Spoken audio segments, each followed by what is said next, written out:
This 70-year-old slimmed down by putting this ingredient in her coffee every morning.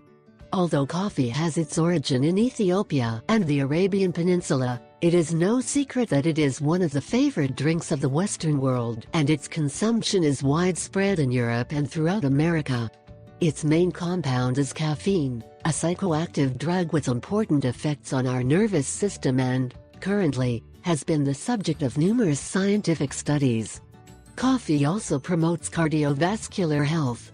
In addition to these benefits, coffee can significantly stimulate weight loss and increase metabolism.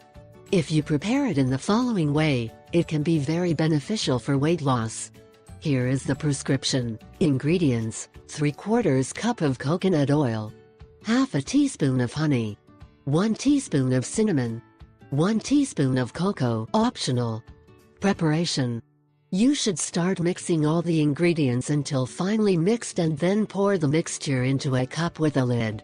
Then you should add 1-2 tablespoons of the mixture in your morning coffee when it is still hot.